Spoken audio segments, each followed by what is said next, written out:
The following Profiles in Caring is brought to you by generous funding from Equitable Life and Casualty, committed to being the premier life and health insurer for the ultimate generation, today's senior American. Welcome to our show. Today's focus is on a group of children called butterfly children because their skin is as fragile as the wings of a butterfly.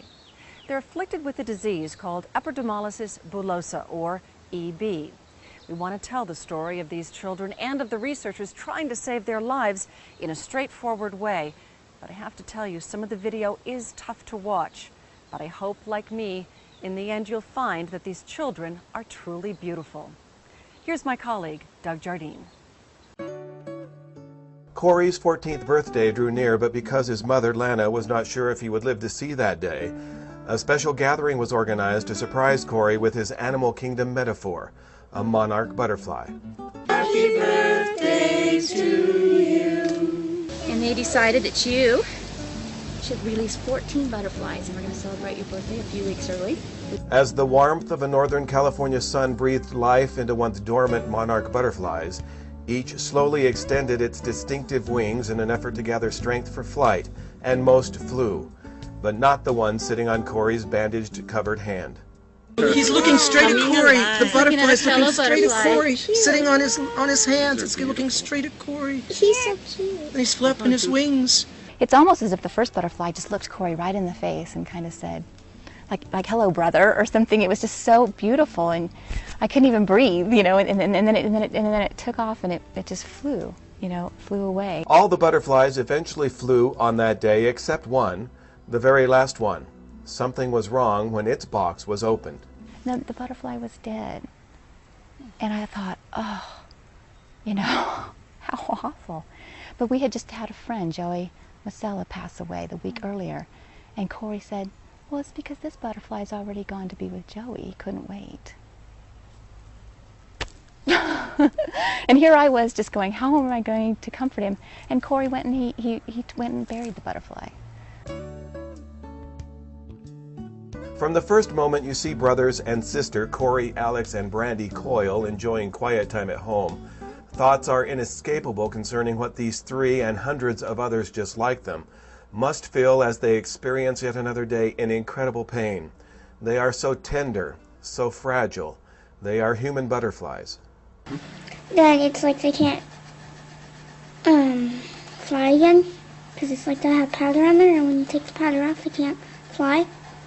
And we're so fragile, so they call us butterfly children. Butterfly children with EB, Epidermolysis Bullosa, bandaged in sterile gauze many times from head to toe and even in between fingers and toes to prevent scar tissue from growing over the appendages, causing hands and feet to look more like mittens. The children are covered with blisters, not from exposure to sunlight, but because of EB. Because without knowing, both parents carried the recessive gene, which can inflict 1 out of 4 children born to them with perhaps the cruelest and most painful skin disorder known to man. Because the child's protected inside the mother's uterus, the skin is often normal at birth. And so just with the process of handling the child at birth, just with the process of putting a diaper on, the child may develop big blisters at those areas where they're just touched very lightly. It can be a very severe disease where 90% of the children die within the first year of life. Corey and Alex were taken into protective custody in December of 1993 after they were found living in a car with their biological parents in the streets. As you might imagine, it was hard to find a home for these EB children. I asked my mom, I said, are you crazy? I mean, they belong in a hospital. I mean, you know, do you really think you could care for them? And she was determined to do it. For Lana, it was her loving mother that took Corey, Alex, and Brandy in, but her mother unexpectedly passed away during the middle of a family holiday celebration.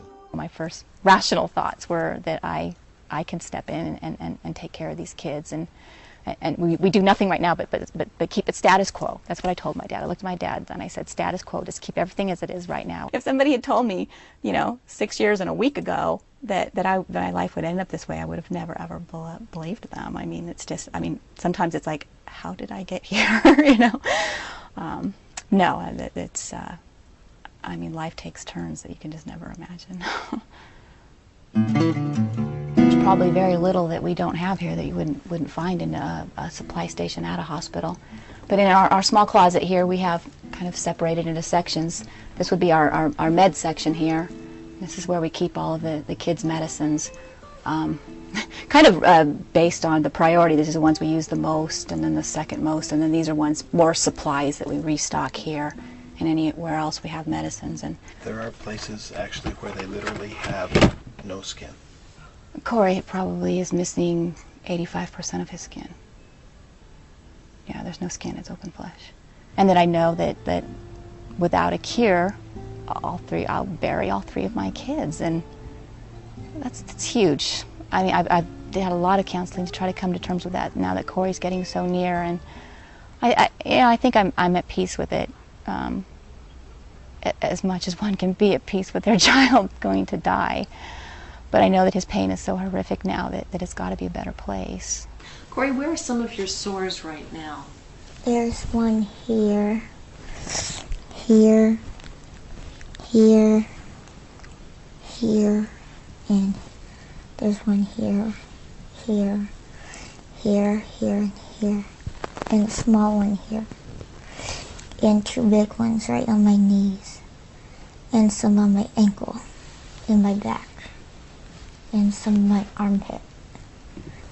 And do you ever think sometimes that life is just too hard?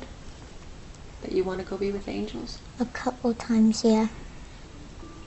What do you think life with angels will be like? Cool. You'll be able to be free of owies? Yeah. Could you please tell me about your picture up there, Alex?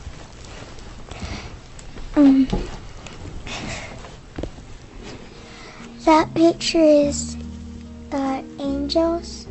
I think that's what angels look like in heaven. Did you paint that picture for Corey? Yeah.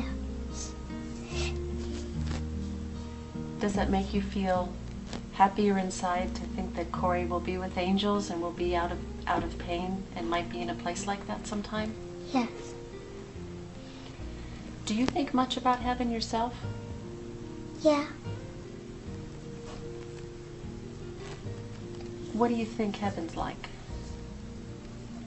I think it's like white and beautiful and stuff with some butterflies. And what about the girl in this group? Well, really not so different from your daughter or from my daughter. I'm always obsessing about what kind of clothes, like other girls, like what kind of clothes should I wear for the prom and all that. So, but I do like to put a lot of makeup, but I get in trouble with it, so. So you're like every other 6th grade girl I've ever met who is concerned about how she looks. Mm-hmm. When you look in the mirror, what do you see? A normal girl. And do you see the beautiful girl you are? Mm-hmm.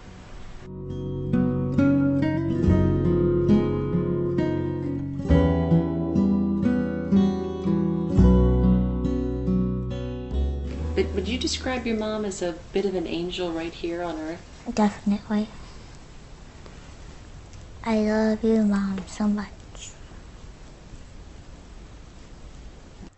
When Profiles in Caring continues, you'll meet the couple who founded the organization trying to find a cure for EB and the doctors at Stanford University responsible for the research. We'll be right back.